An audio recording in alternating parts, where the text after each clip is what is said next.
Some children never make it home, and some families never stop searching. When 8-year-old Clara Thomas vanished walking home from school, it seemed impossible. She had her routine, her route, and her loyal dog beside her. But 3 things still haunt those who followed the case. Why was her backpack found 2 weeks later in a place already searched? Why did the dog return there? And why had someone wanted her father silent? Before we begin, feel free to share where you're watching from in the comments. It's always meaningful to see how far these stories travel. And if you're drawn to powerful mysteries like this, be sure to subscribe.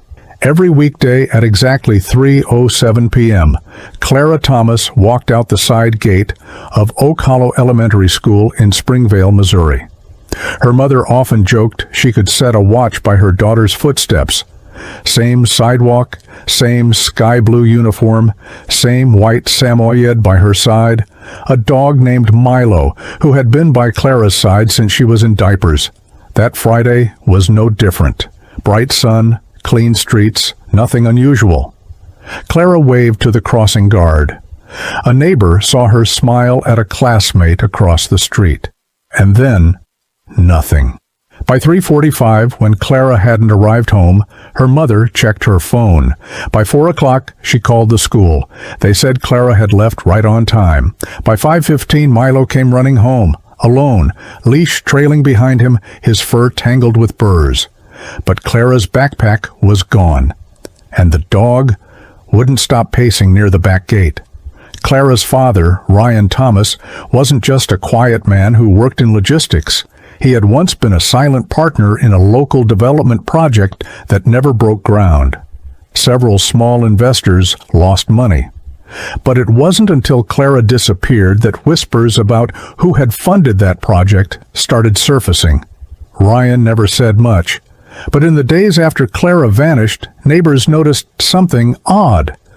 2 unfamiliar men had parked outside the family home more than once. One was seen taking photos. Another came to the door but left when no one answered. The police focused on Clara's school route.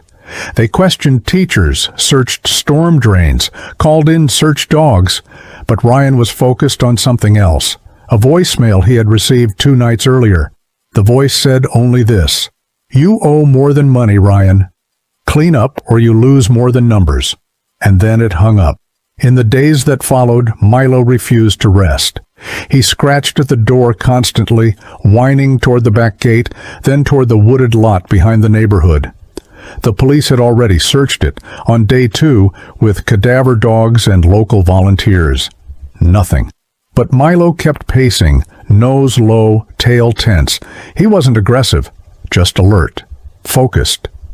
On day 6, Ryan asked if Milo could be part of the search. At first, authorities dismissed the idea. They had trained dogs already. But the lead detective, a former K-9 handler, noticed something in Milo's behavior, the way he returned again and again to the same path, the same thicket near the edge of the trees. So they agreed to try. On the 11th day, Milo pulled so hard on his leash that his harness slipped. He ran directly into the woods and didn't come back for 5 full minutes. Then they heard barking, sharp, constant, low. Milo had led them into a patch of woods less than a quarter mile from the school route. It was a spot the initial search had already covered, or so they thought. At first glance, the clearing looked undisturbed, but Milo didn't pause. He beelined to a dense patch of tall grass, his nose to the dirt. Tugging and digging gently, he stopped at something. A school backpack, blue, dusty, torn slightly at the corner. The name stitched on the back strap, Clara Thomas. Inside were crayons, a notebook, and a pressed flower Clara had picked the morning she disappeared. But something felt off. The bag was too clean for having been in the woods for 11 days, and, most important, that section of grass had already been walked by volunteers on day 2. So how did the bag get there now? And why had Milo known exactly where to find it? Detectives noted that the contents inside the bag were dry and intact, despite 2 days of rain the week before. The soil around it had clearly been disturbed recently, as if the bag had been placed, not dropped. That alone would have raised questions. But what troubled Clara's parents more was what wasn't inside. Her lunch container, her water bottle, and her house key, which she never took off her bag zipper, were missing. The police now believed the bag was a plant, likely meant to mislead. But the question became, who would do that? And why now? Milo circled the area 3 more times, pausing at the tree line, nose twitching. Then he stopped, facing east, where a row of delivery trucks often passed from a local gravel site. It was there that they found tire tracks. But the pattern didn't match any search vehicle used by law enforcement. The tire tracks were clean, too clean. No overlapping from volunteer boots, no mud dragged from searchers, which meant the vehicle had been there after the first search. Investigators cast impressions and matched the tread to a commercial delivery van, but none of the neighborhood residents or business owners recalled seeing a delivery that day. No CCTV, no scheduled drop-offs, nothing. Still, a gravel path connected the woods to a nearby service road, quiet, easy to miss, and unmonitored. Ryan Thomas hadn't said much since the bag was found, but that night he made a call to the detective in charge. He told him something he hadn't shared before. "I think I know who has Clara, and I think they want me to run scared." He wouldn't say more. But the detective began digging into one of Ryan's old business deals, the one he'd signed without reading the second page. Years earlier, Ryan had invested in a commercial property deal, one he thought would be routine. But fine print later revealed that he'd unknowingly tied his name to a larger network of holdings under a shell corporation called Black Ridge Ventures. Publicly, the group no longer existed. Privately, it had been tied to multiple civil suits and hush money settlements in other states. One name from the LLC paperwork stood out: Colt Rivers, a man known for forcing settlements through unconventional pressure. The last known address for Rivers was in the next county over, just 40 miles from where Clara's bag was found. The next day, the police drafted a warrant to investigate one of Rivers' known storage properties, a large workshop tucked behind a livestock barn. But before they could enter, Milo barked and pulled toward the back fence. There, near a shed, was something hanging on the wire. Tangled in the rusted wire was a piece of cloth, faded but unmistakably blue. Milo lunged toward it, whining, as one officer gently pulled it loose. It was the collar of Clara's uniform dress, torn slightly, with a button still attached. Next to it lay a single black shoe, half buried in mud. The location was immediately sealed off and search dogs brought in. But strangely, Milo wasn't barking anymore. He sat beside the post, watching the shed, quiet, alert, like he was waiting. Inside the shed, police found tools, tarps, and an open notebook with shipping labels, none addressed locally. But one corner of the shed floor felt hollow. A false panel was removed, and beneath it, a staircase, narrow and steep, leading down into what appeared to be an unfinished root cellar. There was no sound below, but on one wall a child's drawing was pinned up. The cellar beneath the shed was just 6 feet deep, unfinished, lined with dirt, and clearly dug out over time. A single light bulb dangled from a wire overhead, and in the far corner sat a metal folding chair and a folded blanket. But it was the wall that stopped everyone cold. Pinned there were 3 pages from a children's notebook, crayon drawings, shaky and uneven, each showing a girl, a house, and a dog. One drawing showed the girl behind bars, another showed the dog digging under a fence, but the third showed nothing but trees. A clearing with a square outlined in red. The team brought Milo down, who immediately sniffed the floor, paced twice, then sat. It was a quiet signal, one used in scent training to indicate a familiar human presence. But there were no signs of Clara, only a single name written on the last page: Denny. Denny was a name Ryan hadn't heard in nearly 4 years. Dennis "Denny" Beckett had been a subcontractor on the failed development deal Ryan unknowingly signed with Black Ridge Ventures. He wasn't listed as management, he wasn't even an employee on paper, but he was the guy who showed up when collections got personal. The police pulled old property records and found that Denny had once rented land next to the current shed site, a mobile unit that had burned down in 2021 under what was deemed an electrical fire. Denny had vanished after that. No charges, no trace, until now. Fingerprints on the drawing pages matched his from a prior misdemeanor arrest in Kansas. But that arrest was 13 years ago, so why had he resurfaced? And more importantly, was Clara still alive? Milo suddenly paced toward a wall panel. Then he stopped. He began pawing the base. Behind the far wall was a second panel, thin and uneven. When officers pried it loose, they uncovered a crawl space just large enough for a child to lie down in. Inside were 2 water bottles, a half-empty pack of crackers, and a thin blanket. But no Clara. She had been there, probably not long ago, but she wasn't now. Still, something caught in Milo's mouth as he sniffed the edge. A fabric tag, torn from clothing. The stitching read, "Clara, room 14. Room 14 wasn't from home. It wasn't from school. It was from the pediatric wing of a local hospital where Clara had stayed as a toddler during a brief illness. The tag had been from her favorite blanket, a blanket her mother had kept in a trunk upstairs. So how had it ended up here? Ryan finally admitted it. He had received another message, but he hadn't told the police. 3 nights after Clara vanished, Ryan found a small envelope taped to his windshield. No postage, no fingerprints. Inside was a photo of Clara standing in what looked like a garage or basement. She was pale, frightened, but alive. Behind her was a metal door and a string of lights. Scrawled on the back were 6 words.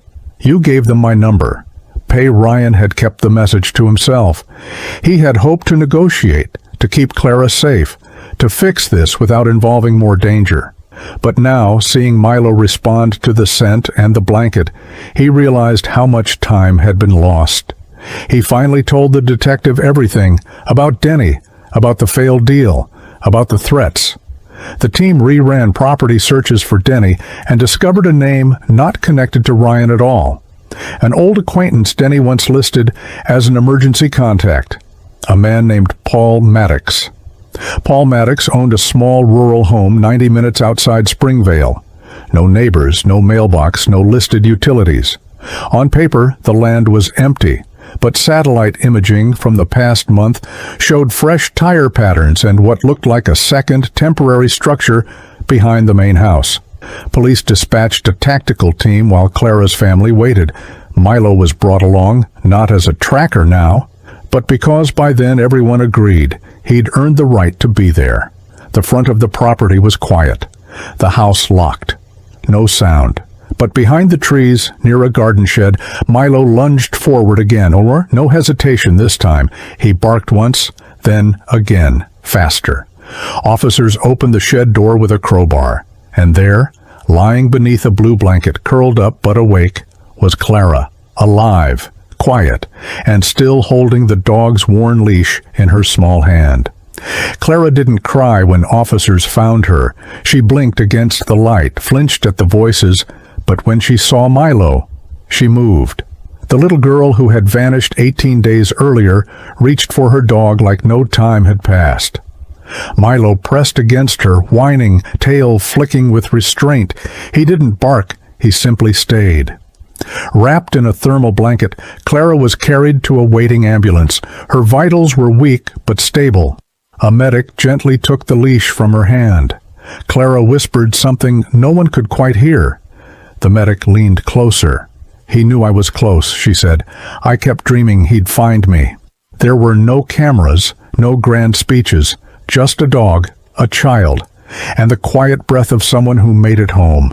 But inside the house, officers found something that complicated everything, a printed photo of Clara's backpack in the woods. The photo showed Clara's backpack resting exactly as the officers had found it, but the timestamp embedded in the file revealed it was taken 2 days before the bag was actually discovered. That meant someone had staged the placement, waited, and photographed it to confirm. The question now wasn't just who planted the bag, but why. One theory quickly gained traction. The kidnappers knew Milo was still being used in the search. They knew he would find the bag, and that it would shift focus away from the real location, giving them more time to move Clara or prepare to abandon her. The misdirection had nearly worked.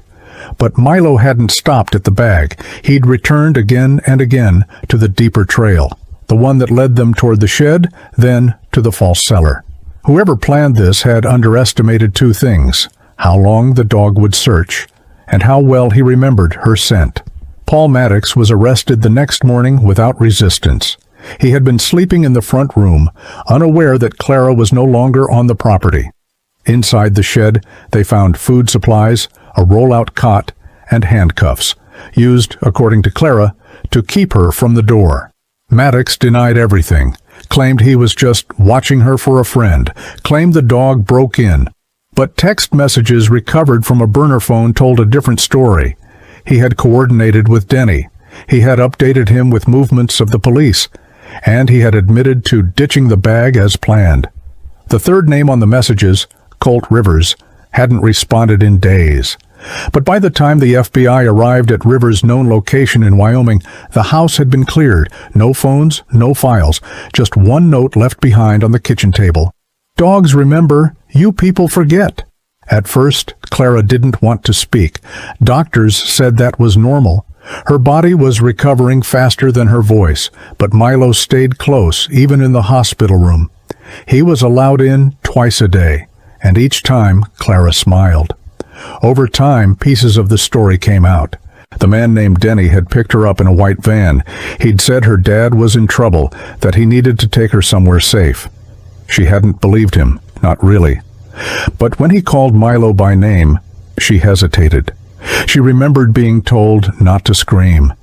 She remembered being driven around a lot, so she'd lose track of where they were. And she remembered the photo, the one Denny took of her in the basement. She asked the detective one thing. "Did Milo come find me because of that picture?" The detective only nodded. "He didn't stop looking, Clara." The bag had been more than misdirection. It was designed as bait, not just for police, but for Milo. Authorities learned that a second leash had been purchased near the same woods, with traces of tranquilizer inside the clasp. The plan had been to trap the dog, the same way they had tried to trap Clara. But Milo hadn't been fooled. He sniffed, circled, and avoided the area, then led officers further east, away from the clearing. Had he hesitated, even once, the trail might have gone cold. But Milo had known what the others didn't. Clara's scent didn't end at the backpack. It lingered in the air, in the dirt, and in the brush no one thought to recheck. The bag was meant to end the search. Instead, it pointed them toward the shed, and toward the man no one thought to look for. A man Clara called the one without a face. Clara's final drawing, handed quietly to a nurse on her 4th day in recovery, showed what she'd been too afraid to say out loud. 2 men, both blurry, one with a scar across his cheek. The other, nothing at all, no eyes, no mouth, just a blank oval. It was how children described someone they didn't want to remember, or had only seen once, from the shadows. Police believed it was Colt Rivers, the man with no digital trace, no clear photo, just rumors, forged contracts, and 2 other open investigations tied to coercion and disappearance. And Rivers had vanished. But one more detail from Clara's story chilled investigators. The man with no face had patted Milo on the head during the first abduction attempt. He'd let the dog sniff him, calmly, as if he knew that if they didn't take the dog too, they'd never be safe. While Clara recovered, investigators returned to the Maddox property for a final sweep. In a crawl space beneath the kitchen, they discovered a trap door, leading to what appeared to be a second, unfinished basement. There was no furniture, no insulation, just bags of rice, candles, and canned fruit stacked along the wall. In the corner, they found Milo's name carved into wood. It was a warning, or a ritual. Either way, it was clear Milo had been part of the plan, a threat they had accounted for. But something about the basement didn't sit right. Why build it? Why stock it? Clara had never been kept there. One theory emerged. It was a backup location, in case Clara needed to be moved, or in case another child ever had to be hidden. But before police could act, the landowner filed an eviction, and the house burned down 3 nights later.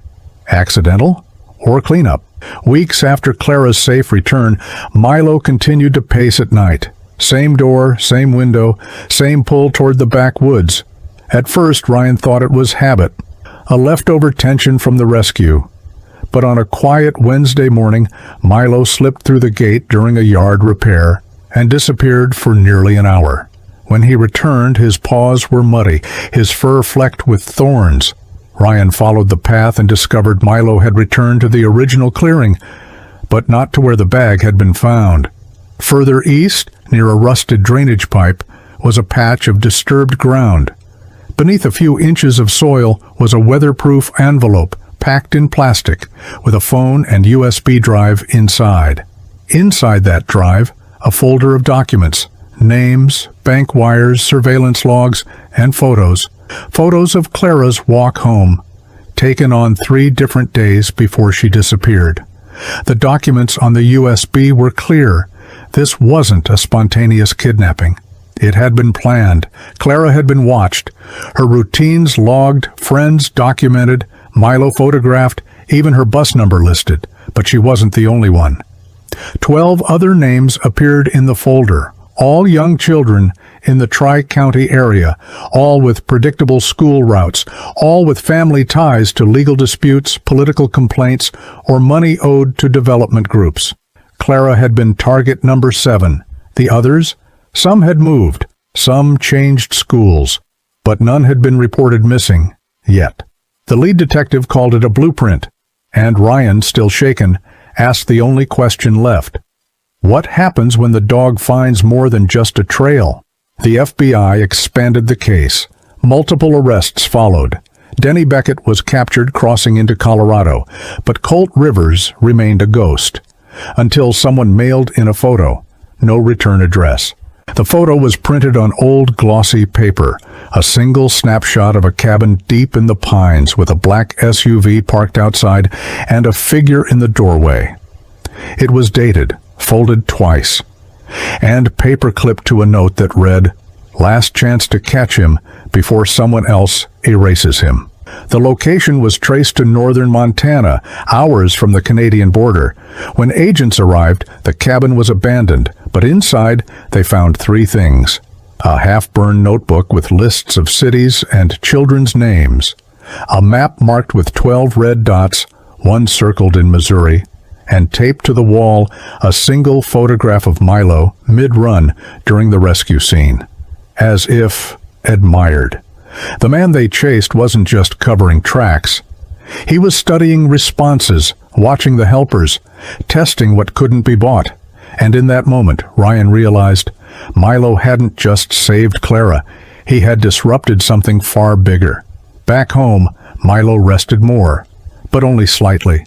He still waited near the door before dusk, still perked up when Clara entered the room, still paused every time a truck passed outside. He hadn't changed. He had simply adapted.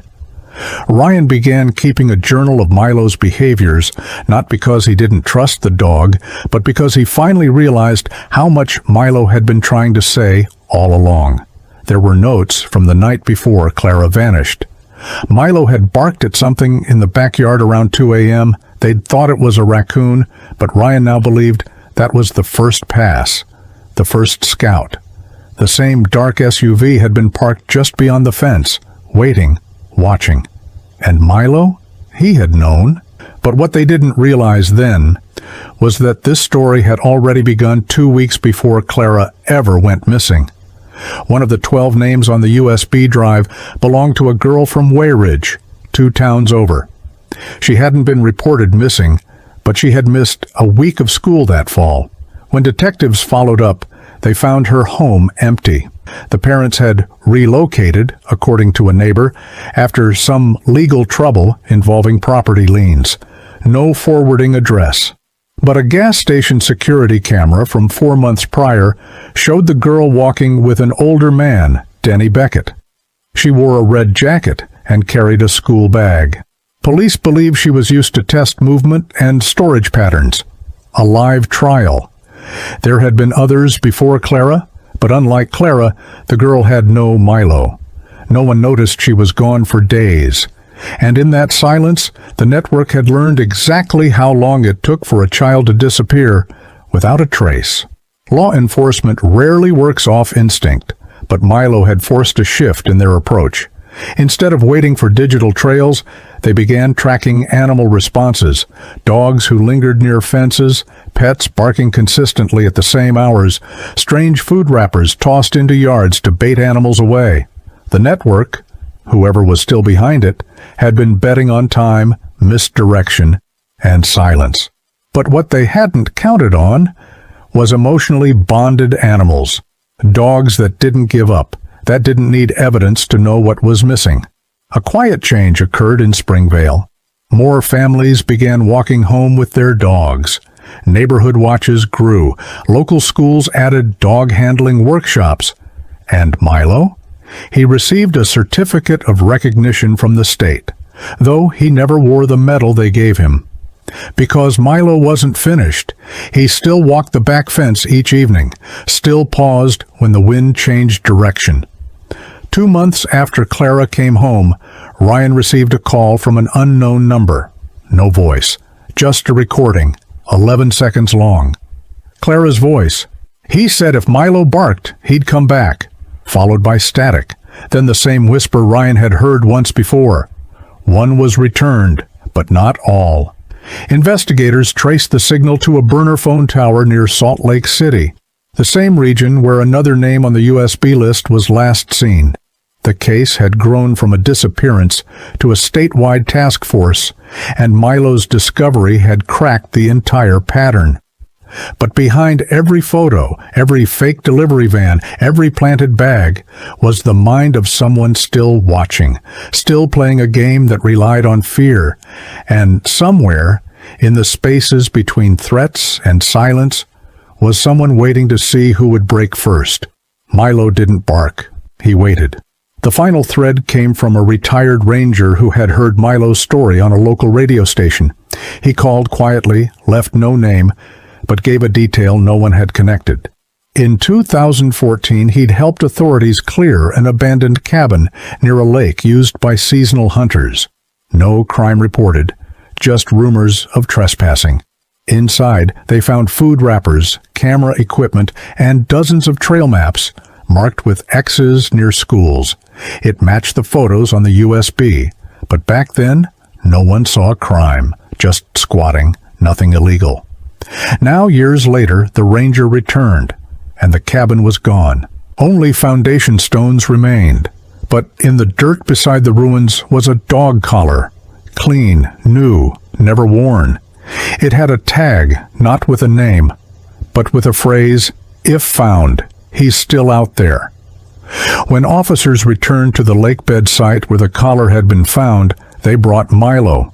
He didn't hesitate. He pulled toward a pine break about 300 yards east, where wind scattered the scent unevenly. There, beneath the edge of a dry stream bed, searchers found an old wooden crate, mostly decayed. Inside it were shredded blankets, a rusted chain, and a photo, water-stained but visible.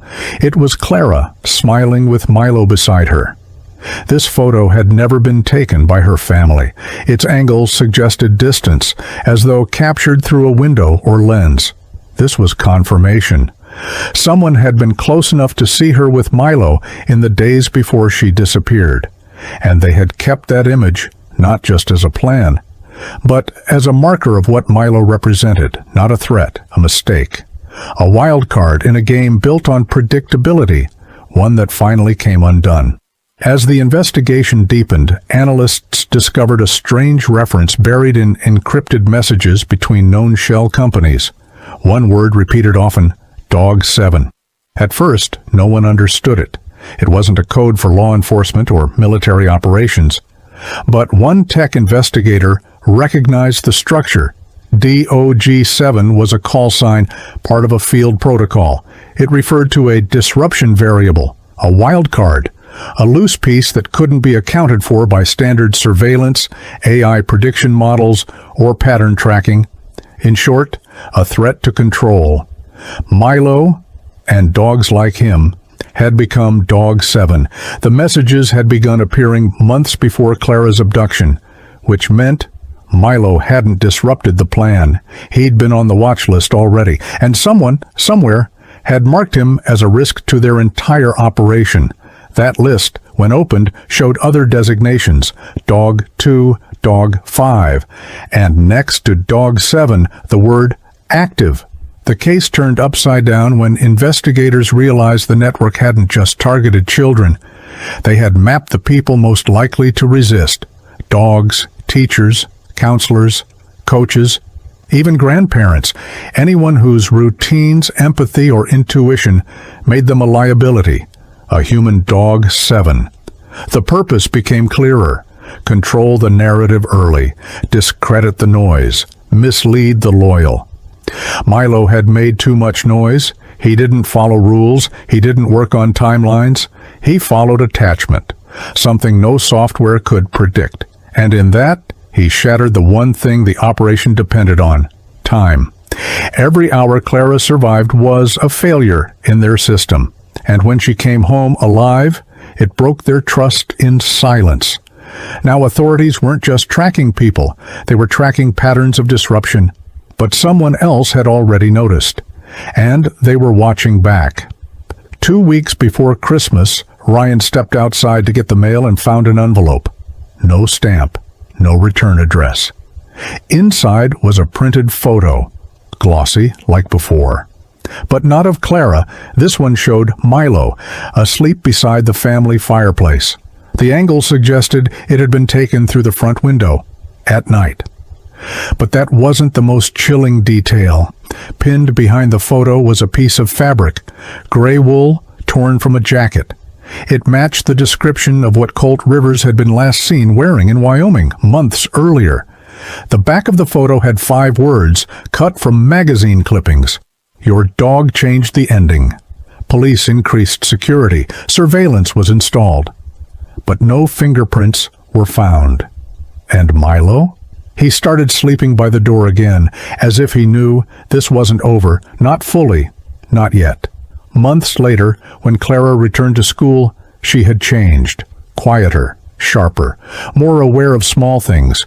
Who stood too long at the gate, which cars passed twice, what Milo reacted to. But she still drew. In class, in therapy, at home. Her drawings were less childlike now, more deliberate. One day she handed her counselor a sketch. A row of pine trees, a small dog, a dark shape in the woods, and a phrase written at the bottom, "He hides from the helpers." When asked what it meant, Clara didn't answer. She just pointed to Milo, then said, softly, "He wasn't hiding. That's why I'm still here." Her counselor paused, because for all the analysts, agents, and officers who had tried to trace the logic, it had been a girl's memory and a dog's loyalty that cracked the shell, and that truth couldn't be coded or erased. In late spring, a forestry crew clearing trails north of Springvale uncovered a stretch of flattened ground, old but not weathered. Near a tree line, under half-buried leaves, was a boot print. Only one. The soil around it was frozen the night it was pressed, preserving the shape longer than usual. What stood out wasn't the tread, it was the placement. Directly facing the schoolyard fence, 100 yards from Clara's normal path home. It had been a lookout. No camera, no discarded trash. Just the footprint and a twisted length of dark green cord buried nearby, the kind used to tie down transport crates. Forensics found no DNA, no fibers, just the imprint of preparation. This wasn't a spontaneous kidnapping. It was layered, mapped, revised, and waited for. And the boot size? Large, male, US 13, the same as Colt Rivers, except Colt had never been seen that close to town. Months into the investigation, Clara recalled something simple, a small square window in the first place she'd been held, not the shed, not the cellar, a place before that. It had a smell, plastic and vinegar, and lights that buzzed. No noise outside, just humming. At first, detectives thought she was misremembering, but Milo reacted to one of her drawings, the same way he had with a trail map. A quiet alert. Agents compared building permits and utility records until they located an abandoned water treatment station, shut down 5 years earlier, just outside the county line. Inside, they found a room with blacked-out glass and food wrappers identical to those found in the basement. On the wall, a list of dog breeds, a set of names, and one line circled in red. Bonded animals equals variable risk. Avoid or eliminate. Someone had been cataloging which pets fight back. Back at home, life moved forward, slowly.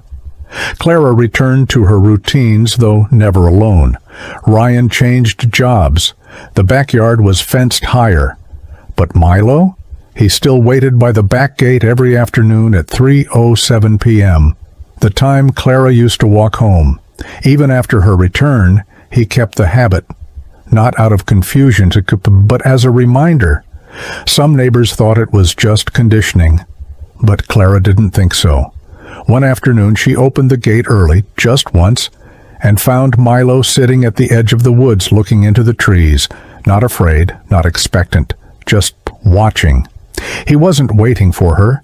He was waiting for something else, something that, deep down, even Clara hadn't stopped sensing, that quiet tension that comes not when danger strikes, but when it waits. And Milo? He never missed when something was near. No new evidence arrived that summer, no sightings of rivers, no fresh trails. But every few weeks, something subtle would happen, a power box tampered with, a fence latch unhooked, a delivery truck parked too long across the street. Nothing overt, nothing provable. But Clara always noticed. She began journaling with her counselor, drawing less, writing more. Each page she filled wasn't about fear, it was about trust, in her instincts, in the people who listened, and in Milo. One entry stood out. They think I'm still scared, but I'm not. I'm watching too. Milo taught me how. She had turned from a target into a witness, and that changed everything. Because the girl who had vanished once was now a signal herself, the kind no network could predict, and her silence wasn't hiding anymore. It was waiting, just like the dog, the planted backpack, the stage cellar, the burner calls, the photo at the window. Every detail pointed to a larger system, not of chaos, but of strategy. It depended on gaps in routine, in memory, in reaction time. But Milo had closed one of those gaps, and Clara, by surviving, had closed another. Still, there was one piece left, the man behind it all. Colt Rivers. He hadn't resurfaced, but financial records showed a small withdrawal from an ATM in Idaho. Same day, the Springvale Ranger found that second collar. CCTV, face blurred, but the gate guard remembered a dog in the back seat. White, calm, looking out the window. The guard had leaned in to compliment it, but the driver rolled up the window before he could get a good look. The plate was fake, but the tag on the dog's collar, it read, "Not Milo." Colt Rivers was never captured. Though his name appears in sealed federal documents and his photo was circulated quietly among interstate task forces, no public statement was ever made. The FBI never confirmed the prints at the water station. No official tie to Clara's case, no trial, no arrest. But those who had seen the pattern knew what they were watching for: fake IDs, leased cabins, abandoned vehicles, dogs going missing near properties he visited. And in one case, a child reported something unusual, a man offering candy, and a dog that refused to move from the child's side until the man backed off. That dog's name was also Milo. The report was filed and quietly followed up. No charges filed, but the van was impounded. Inside, they found a map with Springvale crossed out and a new town circled in red. Back in Springvale, Milo aged, his fur silvered, his legs stiffened. But every afternoon at 3:07 p.m., he still rose, still walked to the back gate, and still watched the road.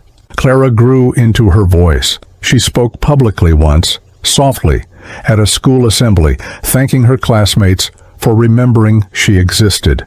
She didn't cry. But when she mentioned Milo, her eyes softened. "He didn't just find me," she said. "He reminded people that I was still somewhere worth looking for." When Milo passed, the town honored him with a plaque at the school gate. It read, "For the one who refused to forget," and beneath it a photo. Clara, at age 8, holding his leash, smiling, free. Because sometimes the loudest warnings come from those who can't speak at all. And sometimes what saves a life is the one who just never stops waiting. Some stories end with answers, others end with silence. But Clara's ended with something stronger: loyalty. Milo didn't have training. He didn't need orders. He had memory, bond, purpose. And in the world behind headlines, where shadows linger and names disappear, sometimes it takes a dog to remind us someone's still missing, and I remember where they were last seen. Stories like Clara's remind us why missing person cases captivate us so deeply. When someone vanished without a trace, especially a child who disappeared walking home from school, the mystery becomes more than just a disappearance story. It becomes a testament to the bonds that refuse to break. This suspenseful missing person story shows how true crime mysteries often hinge on the unexpected. While investigators follow protocols and search teams cover ground, sometimes it's the loyalty of a dog that leads to breakthrough moments in missing persons investigations. The fact that Clara was found weeks later by following Milo's instincts proves that real-life disappearance mysteries can unfold in ways no one anticipates. What makes these vanishing cases so compelling is how they mirror the countless missing person stories that families across the world face daily. From schoolgirl disappearance cases to unexplained disappearances that leave communities searching for answers, these mysteries remind us that behind every missing person documentary is a family that never stops hoping. The emotional weight of watching someone disappear without a trace, then seeing them found after weeks missing, captures the essence of why we're drawn to these suspenseful, real stories. Whether it's missing persons solved by dogs or breakthrough moments in long-term investigations, these cases show us that sometimes the most mysterious disappearances have the most unexpected solutions. Stories of people who vanished and were later found alive give us hope that other missing person cases might have similar outcomes. While this particular mystery showcases the power of an unbreakable bond between a girl and her dog, it also reflects the broader reality of missing persons investigations, that persistence, intuition, and sometimes unconventional methods can crack even the most puzzling disappearance mysteries.